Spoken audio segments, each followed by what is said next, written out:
بسم الله الرحمن الرحيم الحمد لله رب العالمين والصلاة والسلام على سيد المرسلين وعلى آله وصحبه أجمعين السلام عليكم hürmetli qarindaşlar. Men bugün huzurunuzga Ailem Cennetim dersimizning 11 qismini sunmoqchi. Hürmetli qarindaşlarım. Men oldingi darsimda nikah, choy, to'y haqida to'xtalib o'tgan edim. Bir qiz bilan yigitning nikosi o'qilib, bir uyga kirgandan keyin bu ikkisining zimmasiga mush oilani qurib chiqish, baxt saodatga to'ldirish, xotirjam inoq ittifoq oila qilish yuklanadi. Har qanday bir qurilgan oila bu oilada bir mehr muhabbat bo'lishni arzu qiladi. To'g'ri. Mehr muhabbat bo'lsa Alloh subhanahu va taolo bizga iymon islomdan keyin bergan eng cho'ng ne'mat hisoblandi qarindoshlar. Eng katta ne'mat hisoblandi. Er bilan ayol bu o'zaro muhabbatni his qilsa, buning ta'mini tetisa, butun dunyo bular uchun bir go'zal tuyuldi. Atrofidagi hamma narsa go'zal ko'rinadi. Yüreklerining cho'nqur yerlaridan, butun vujudidan, tumulardan baxt saodatni his qiladi. Beshidan o'tgan har qanday yomon kun, ko'ngil og'riq hammasini unutib ketadi. Mana bu mehr muhabbat. Hamda bu mehr muhabbat va inoq oila qurib chiqish uchun ayol ikkilisi o'z zimmasiga tushgan majburiyatni Qur'on hadisining ruhiga uyg'un holatda ado qilish kerak. Yer sharida tunji bo'lib qurilgan oila bo'lsa, Havo onamiz bilan Odam alayhisalomning oilasidir. Alloh subhanahu va taolo bu ikkalanga sizlar jannatda xushal-xuram yashanglar, Alloh yaqinlashmanglar degan daraxtga yaqinlashmanglar debdi. Bular shu daraxtga yaqinlashibdi, mana tunji bo'lib oilada ko'ngilsizlik kelib chiqdi. Demak, biz baxt saodatga to'lgan oila qilaylik desak, qarindoshlar, chuqum Qur'on hadisninki ayolga yuklagan majburiyatlarni to'liq ijro qilishimiz kerak. Hamda ayolning majburiyati degan vaqtimizda mundaq 3 turga bo'lindi qarindoshlar. Birinchisi ayol ikkisi o'rtaq ado qiladigan majburiyat. Ikkinchisi erning majburiyati, uchinchisi ayolning majburiyati. Alloh subhanahu va taolo Qur'oni Karimda "Valahunna mislullazi alayhinna bil ma'ruf" deydi. Ayollarning erlaridan talab qiladigan haqlari bo'lgandek ustida ado qilishga tegishli majburiyatlari bor degan. Imom Qurtubi rahmatulloh alayhi mush oyat bo'lsa, ayolninki o'rtaq ado qiladigan majburiyatlarni bayon qilgan deydi. Hadis sharifda Rasul akram sallallohu alayhi va sallam "Innaman nisa'u shaqa'iqur rijal" degan. Ayollar bo'lsa, erlarning bir yerimidir. Ya'ni ikkisi o'xshash barobardir degan. Shuning asosan biz bugun inshaalloh bu darsimizda ayolning o'tashga tegishli o'rtaq majburiyatlarning eng muhimlaridan bir nechini gapiramiz. Hammani gapirib olmaymiz, lekin biz muhim deb qaragan bir necha majburiyatni bayon qilamiz. Ayol ikkisi qilishga tegishli, ado qilish tegishli o'rtaq majburiyatlarning birinchisi bo'lsa,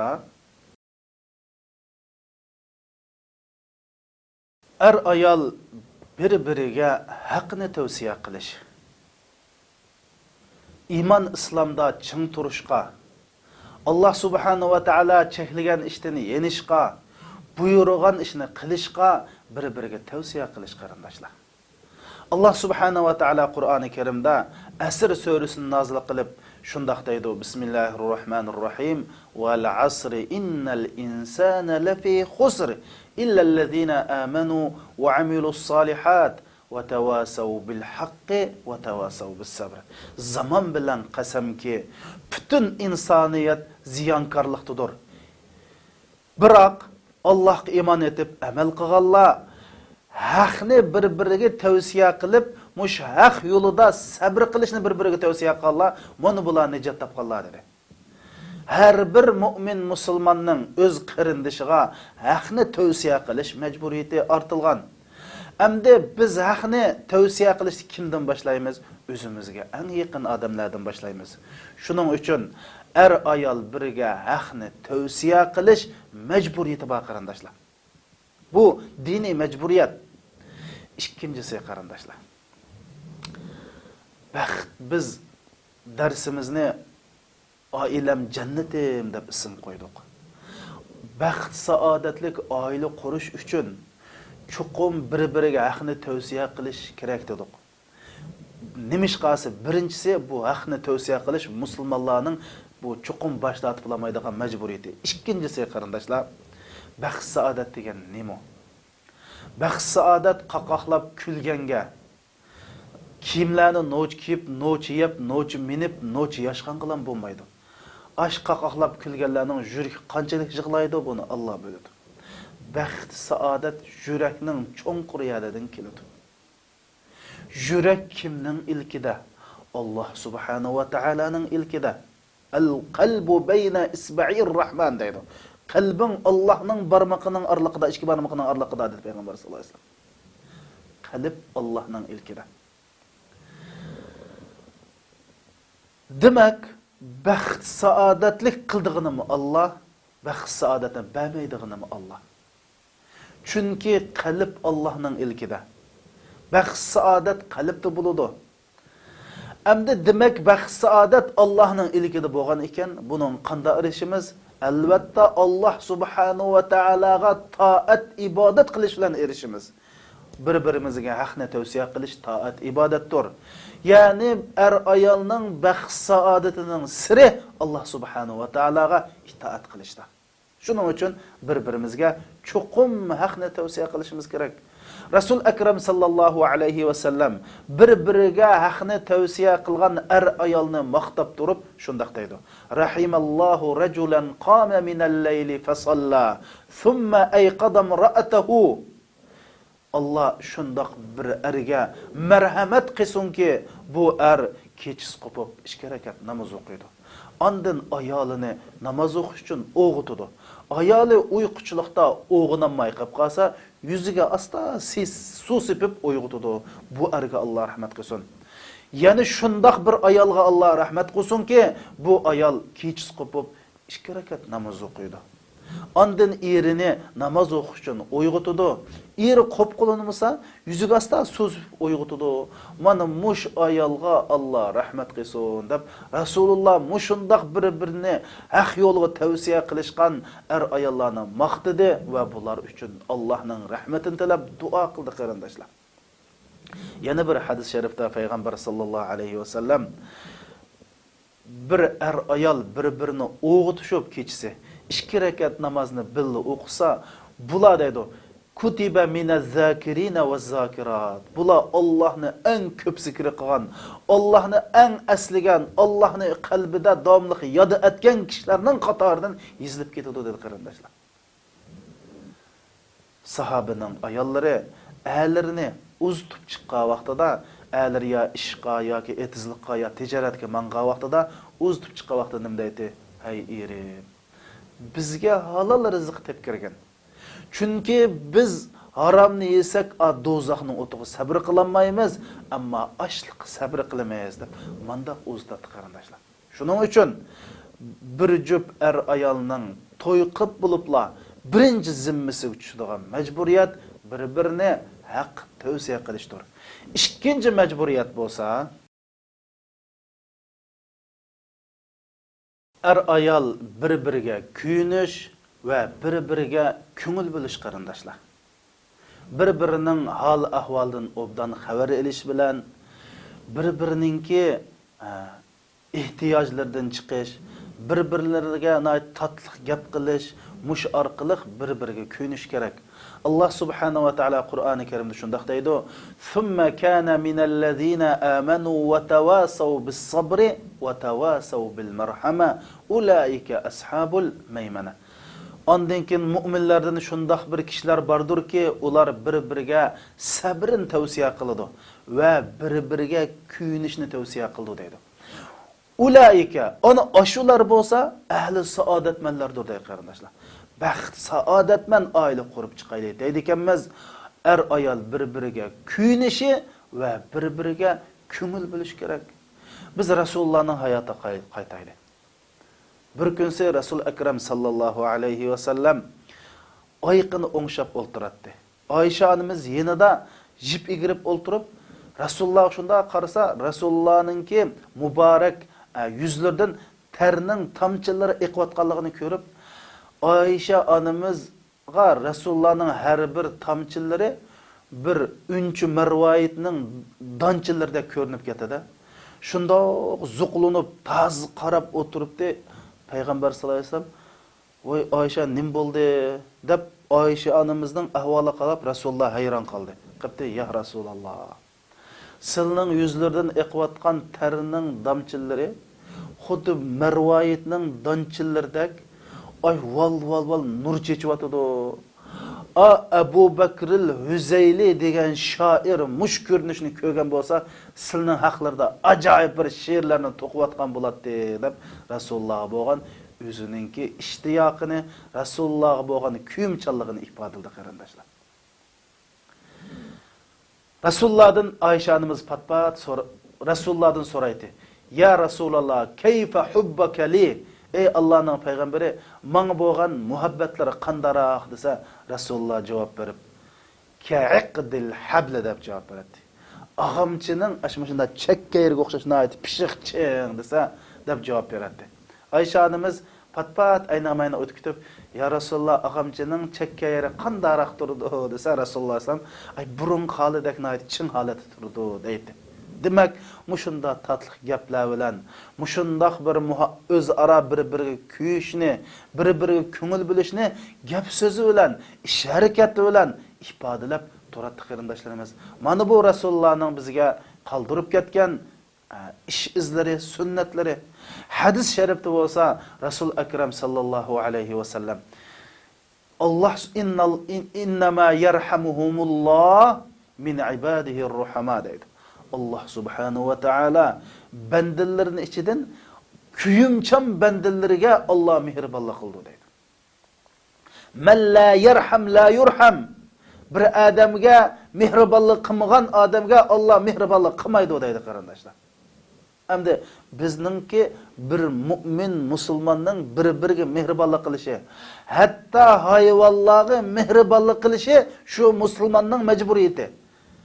Ammo o'zining eng yaqini bo'lgan ayollarga, bolalarga kuyish, mehribonlik qilish bo'lsa, dinimizning eng go'zal xislatlaridan biri. Shuning uchun ikkinchi majburiyat bo'lsa, bir-biriga mehribonlik qilish. Rasul Akram sallallohu alayhi va sallam shundoq dedi: "Ala ukhbirukum bi nisaikum min ahlil janna" devatdi. Men sizlarning jannatdagi ayollaringlar haqida xabar beraymi? Ya'ni jannat ahlidan bo'lgan ayollarni deb beraymi deb shunda deb Rasululloh. Al-wadudul waludul a'ud dedi. Ya'ni bunda degani nihoyatda kuyimchan ayol deydi. Va tug'umchan ayol va iriga yepishib turadigan ayol. Iza azat aw uziyat deydi. Bu ayol ya iriga aziyat turib qo'ygan bo'lsa, ya'ni irining ko'ngli og'ritib qo'ygan bo'lsa, yoki iri bu ayolning ko'ngli og'ritib qo'ygan bo'lsa, bu ayol irining qo'lini tutib, "Sen mendan bugun rozi bo'lmasang, ko'zimni mitqib yummayman" degan ayol mana bu sizlarning jannat ahlidan bo'lgan ayollaringlar dedi. O'ylab baqilar qarindoshlar. Nihoyatda kuyimchan, nihoyatda iriga yepishqoq, xapilab qolsa oldi bilan tashabbuskorlik ham irining roziligini izlaydigan ayol bu jannat ahlidan bo'lgan ayol dedi. Erlarga shu qarindoshlar. Erlarmi shundoq ayollarningki har xil yo'l, usullar bilan ko'nglini elish kerak. Abu Darda radhiyallohu anhu ayoli shundoq dedi: "Ey ayolim, mening achchig'im kelib qolgan chaqda siz darhol mening roziligimni istang. Voy xapomislardan. Sizning ochig'ingiz kelib qolgan chog'da, "Voy, men sizning roziligingizni istay." Ya'ni, "Voy, xapama ayol" day. Agar mushtaq qilmasak, biz uy yo'polmaymiz deb mushunda degan. Demak, qarindoshlarim, ayollar bir-biriga kuyinish, bir-birining holidan xabar olish. Ular ayol bir-biriga quldun kelmaydigan ishlarga majburlamaslik. Ag'rib qolsa, bir-birini qarab yaxshi beqish. Ularningki xatoliklarga ko'z yumish. Ularningki ayiblarini izlab yurmaslik. Ularning ko'ngliga har xil gaplar bilan aziyat bermaslik. Mayli ayolning oilasiga, ayol erning oilasiga aziyat bermaslik, ularni hurmatlash orqali mana ayollarimizga kuyinish va ko'ngil bilish, ayollarimiz erlarga erlarninki nimani yaxshi ko'rdi, nimani yomon ko'rdi va erlarninki oydikilarni ayol hurmatlash orqali mana shundoq bir-biriga kuyinish, muhabbat bog'lash va bir-birini yaxshi ko'rish, bir-biriga ko'ngil bilish mana ayolning o'rtaq majburiyati. Uchinchi majburiyat bo'lsa,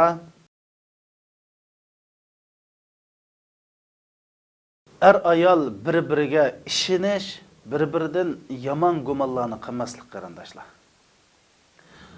Allah subhanahu wa ta'ala Qur'oni Karimda ya ayyuhallazina amanu ijtanibu kaseeran minadh-dhanni inna ba'dadh-dhanni ismun wa la tajassasu. Ey mu'min musulmonlar, sizlar ko'p gumon qilmanglar. Ya'ni gumonni ko'p qilmanglar. Chunki gumon qilish jinoyatdir. Bir-biringizga josuslik qilmanglar deydi. Anda bo'lgan ekan, ayol bir-biriga sodiq bo'lishi, yolg'on etmasligi, bir-biriga samimiy bo'lish kerak. Va shundaqlama ayol eriga ishonish kerak, ayoliga ishonish kerak. Birisining gap so'zlaridan, ish harakatlaridan gumon qilish to'g'ri emas qarindoshlarimiz. Rasul bir vaqalik va bir ayol kechda eri bilan uxlayotganda telefon kelib qoldi. Bu ayol telefonni eliblam mehmonxona uyga chiqib so'zlashdi. Eri buni o'qib gumonlanib asta chiqiblam ayolining qo'lidan telefonni eliblam kim bilan gaplashadigan deb qo'li qilib tinchaydi. Amaliyotda bu ayolning inisimi, akisimi chet elga chiqib, u chet el bilan vaqt farqi o'xshashmaganlikdan diqqat qilmay ayolningki tug'an yerda kech bo'lgan vaqtida telefon urib qolgan gap. Bu ayol hamda yo'ldishim uyg'unib ketmasin deb sal nersi qarab so'zlashgan, lekin yomon gumon qilgan. Shuning bilan demak oxirsida bu ayol ajrashib ketgan. Endi bu ajrashib ketishgan nurg'un omillar sabab bo'lgan bo'lsa-mu, mening bilishimcha tunji bo'lib mush ikkisining uyining vayron bo'lishiga mush erning ayoldan yomon gumon qilganlik birinchi qadam, ya'ni yo'l hozirlagan qarindoshlar. Shuning uchun bir-birimizdan yomon gumon qilish shariatimizda cheklangan. Agar gumon qilib qolsak, shaytonning darvozasi yo'g'on ochildi qarindoshlar. O'limal deydi, bir-biridan gumon qilsa, u bir-biriga josuslik qilib, shuni Qur'oni Karimda "Vala tajassasu" bir-biriga josuslik qilgandan bu oilada jangi jadalning darvozasi ochildi deydi. Meni misal gumon qilib qoldi, misal harakatlar anda turdi, atruravatdi, yo o'zini bek o'ngshab noyda bek qilda bo'lib ketdi, uy kesh qaytibdi degandek, mush ishlar bilan gumon qo'zg'algan ekanlar, cho'qim shaytonning darvozasi ochildi. Qanday qilish kerak? Gumon qilib qolsam, sen uningga razvodlik qilma deydi. Birinchisi, Alloh subhanahu va taolaga duo qil deydi. Ey Alloh deb duo qil. Ikkinchisi, yo'ldoshingga noyda chiroylik haqni tavsiya qil. Allohdan qo'rqish to'g'riliq, oilani saqlab qilish to'g'riliq. Mush haqda tavsiya qilgan. Ammo bir-birimizga josuslik qilib, telfonlarga qarab, nomerlarga qarab, mana bir-birimizga o'g'irliqcha bir-birimizningki xususiy narsalarga chiqilish bo'lmaydi. Hatto Ibn Abbas radhiyallohu anhu bir odam kitob o'qiyotgan bo'lsa, do kitobiga o'g'irliqcha qarashgan bo'lmaydi. Bu kishilarning kishilik huquqiga, ya'ni xususiyatiga tajovuz qilganlik degan qarindoshlar. Shuning uchun gap qilgan chaqda bir-birimizga samimiy bo'lish, xabar yetkazgan chaqda bir-birimizga rost xabarni yetkazish, va'damizga vafo qilish. Rasul akram sallallohu alayhi va sallam ayatul munafiq salas, munofiqning alomati 3, gap qilsa yolg'on gap qildi degan qarindoshlar. Er ayol bir-biriga cho'qim samimiy, rost gapni qilish. Bir-biriga vafodor bo'lish, bir-biriga samimiy bo'lish. Er ayol qilish tegishlik yana bir o'rtaq majburiyat bo'lsa, er ayol nihoyatda sabrchan bo'lish. Er ayol bir-birining yoqtirmaydigan sharakatlari, gap so'zlariga sabr qilish qarindoshlar. Allah subhanahu va taala Qur'oni Karimda innama yuvaffas-sabiruna ujurahum bighayri hisob. Sabr qiluvchilarning ajri, savobi hisobsiz berildi dedi qarindoshlar. Chunki sabr qilish haqiqatan tez. Shuning uchun Allah subhanahu va taala innalloha yuhibbus-sabirin. Allah subhanahu va taala sabr qiluvchilarni yaxshi ko'radi dedi. Allah uni yaxshi ko'rsa, chuqum uni jannatga kirdi qarindoshlar. Qiyomat kunisi hisob kitob boshlashdan burun qani sabr qiluvchilar jannatga mansun deydi. Rasulullohning hadisi bu. Nayt oz odam qopdi degan. Ya'ni sabr qilganlar nayt oz bo'ldi degan. Lekin er ayol bu oilani baxt saodatman oila qilayli deydi ekan, sabrchan bo'lish kerak. Chunki inson bo'ladi ekan, bu insonning cho'qim kamchiligi bo'ladi. Mukammal inson faqat Muhammad alayhisalom. Uningdan boshqa qandoq bo'lishdan qat'iy nazar insonlarda kamchilik bo'ldi. Biz qandoq qilishimiz kerak? Cho'qim biz kamchiligini kechirib, ortiqchiligini ham ko'rishimiz kerak. Ko'zimizni itib olib, bir ko'zimiz bilan qaramasligimiz kerak. Rasul akram sallallohu alayhi vasallam la yufrik mu'minun mu'minatan. Bir mu'min yana bir mu'minni, yani bir er yana bir ayolni yomon ko'rmasin.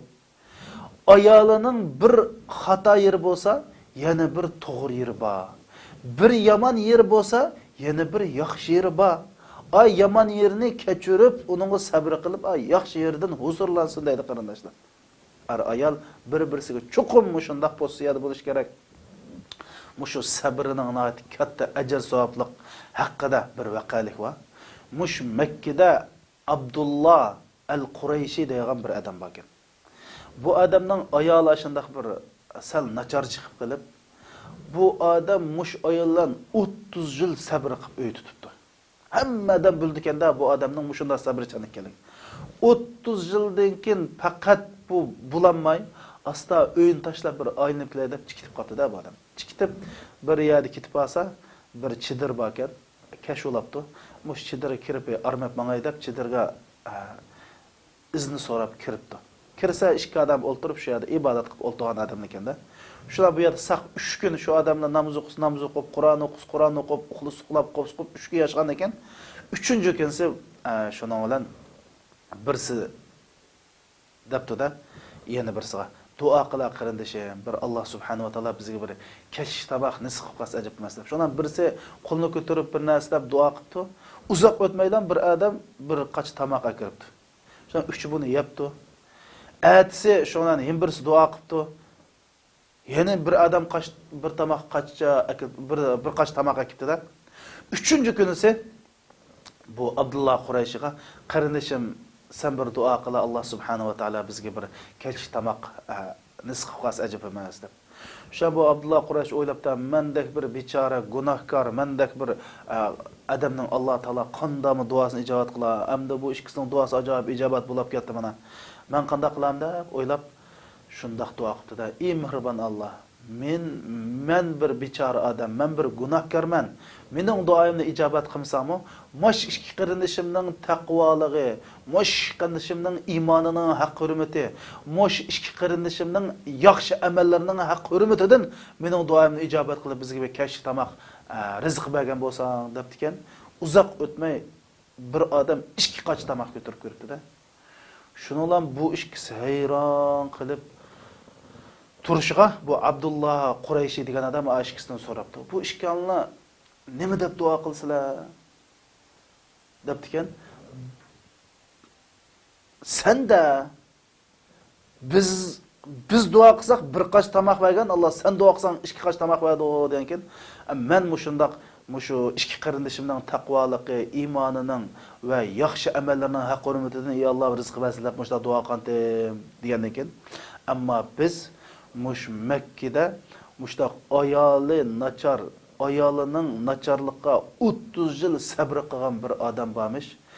Abdullah Qurayshi degan. Ey Allah, mush adamning mush sabrisining haqq-hurmatidan duoyimizni ijobat qil deb mushunda duo qilgandik deb mushunda deyilganda bir vaqalik bor. Bu gapni anglab Abdullah Qurayshi bu sabrining ne kadar Allohning dargohida ulug' ibodat ekanligini bilib uyga qaytganda edi qarindoshlar.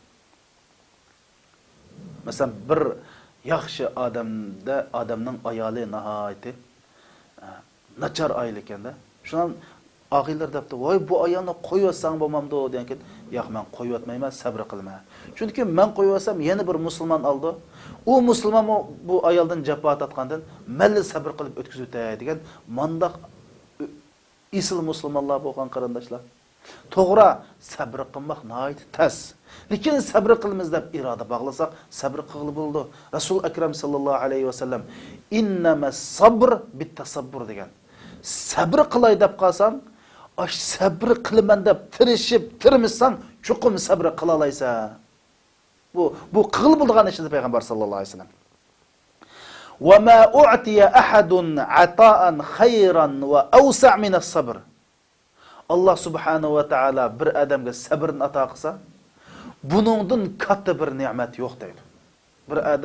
Bir adamga o'sh sabridimmi va katta, sabridimmi bir yaxshi bir ne'mat berilmadi. Yani sabra nait çoğun ne'mat deb Rasul akram sallallohu alayhi vasallam mush oilada ayolning bir-birisining xatolig'i, bir-birisininki ko'ngli ko'tarmaydigan yerlari, mushu ish harakatlari xatolik bo'lsin, gap so'zlari xatolik bo'lsin, cho'qim sabr qilishga buyurgan qarindoshlar. 4-chi ayol qilish tegishlik majburiyat bo'lsa,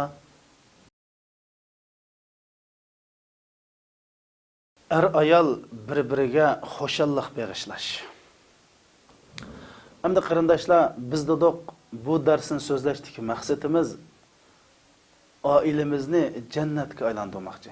Qancha oilamiz jannatga aylandi, bu haqda so'zlayapmiz. Hamda ayolning bir-biriga xo'shallik bag'ishlash majburiyati bor. Hamda mundaq bir gap bor qarindoshlar. Mushu ülümalar, ictimai fen ülümaları insan qandaqanchada eng baxt saadetning ta'mini tetiyalaydi degan haqda tadqiqot etib bo'lgan. Bu tadqiqotning natijasi qanday chiqqan desanglar, siz baxt saadetning ta'mini eng to'liq ravishda tetay desangiz, boshqalarga xo'shallik ato qiling degan. Ya'ni bunda deganlik, bir odam 100 ming ko'y pulga muhtoj bo'lib qoldi. Qattiq ehtiyoji var ekan, hayot mamatliq bir ahvolga duch kelib qoldi. Yana bir boy var ekan. Bu boy mush odamga 100 ming ko'y pulni berib, odamni qutqizyapti. Endi mushada eng xo'shal bo'la oladigan kim o? Ash 100 ming ko'yga erishib, hayot mamatliq paytdan mushunda xatarlik vaqtda 100 ming ko'yni birisi bir ishlan qutlib qolgan odammi yoki 100 ming ko'yni baga odam bo'lsa, o'limal deydi. 100 ming ko'yni bagini, 100 ming ko'yni og'indimi bak xo'shal xo'ramliq baqsadatni his qiladi degan qarindoshlar. Buni ishinglar buning qarindoshlar. Bu noyat to'g'ri gap. Sizlarmi tajriba qilib birlar yetimning beshini silab beqinglar. Xolis ko'nglinglardan Allah rizoligi deb bir narsani Alloh yo'lida xashlab beqinglar. Ojiz miskinlarga diniy yo'lda bir narsa berib beqinglar. Shu yo'lda bir narsalarni pido qilib beqinglar.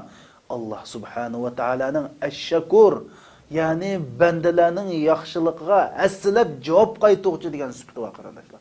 Allah amalinglarni hargiz zayi qilmaydi.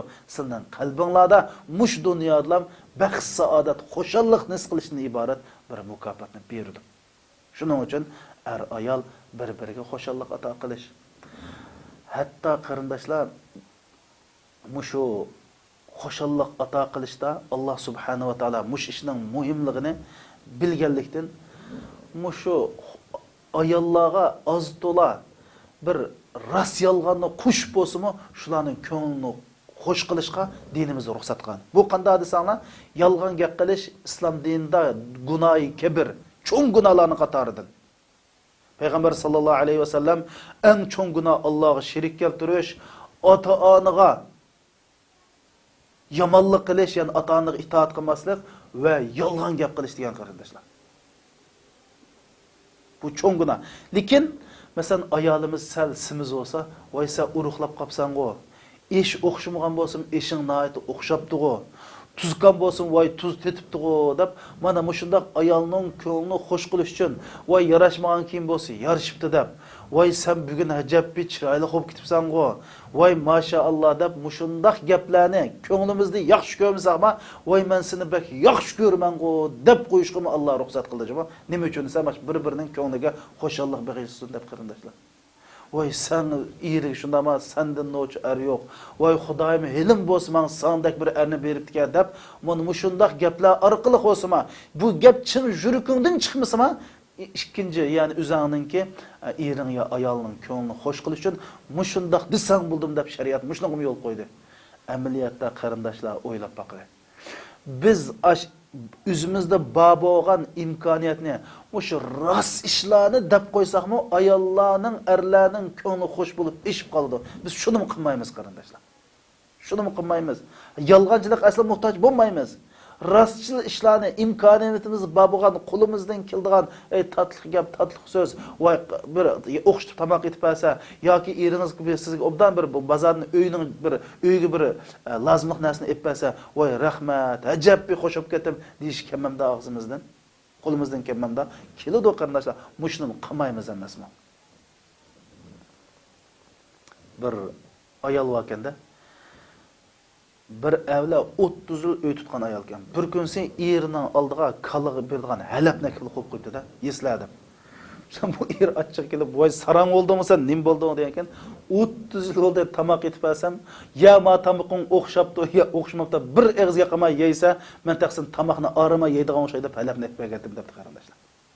Demek, biz muşunda bir gaplar bilen, kichkina bir narsalar bilan, azroq so'g' salomlar bilan, ayni o'tib, mayni o'tib bir mehr muhabbat berish bilan, chaqchaq qilish bilan bir-birimizga shuna xo'shallik bag'ishlash mana bu er ayolninki majburiyati. Eng oxirgi majburiyat bo'lsa, farzand tarbiyalash mas'uliyati qarindoshlar. Er ayol bir oilani yaxshi oila qurib chiqish majburiyati bor. Shu qatordan bal tarbiyalash, balni axloqiy jihatdan, diniy jihatdan, yurib turish jihatdan, ijtimoiy jihatdan va sahiya jihatdan mush balni yaxshi cho'ng qilish er ayolning o'rtaq majburiyati. Rasul akram sallallohu alayhi va sallam hadis sharifda kullu mawlud yuladu ala al-fitra dedi. Har qandoq bola sağlam İslamga mayil, yani qalbi pak mushunda qalati tug'iladi. Yani mush oppoq qog'ozdek tug'iladi. Fa abava dadisi, onasi bu balni ya Yahudi qilib tarbiyalaydi, ya Majusi qilib tarbiyalaydi, ya Nasara, Xristian qilib tarbiyalaydi dedi qardoshlar. Rasululloh bu hadisda balaninki sağlam tug'ildiganligi, bu balaning keyincha yaxshi odam bo'lishi yoki yomon odam bo'lishi cho'qim ya dadining ya onaning savalligidan bo'ldi. Chunki bu ikkisi yaxshi tarbiyalamaganlikdan shunday bo'ldi deb buni otavatdi qarindoshlar. Shuning uchun ota-ona mush balni tarbiyalashdan iborat bu o'rtaq mas'uliyatini o'z ustiga olish kerak.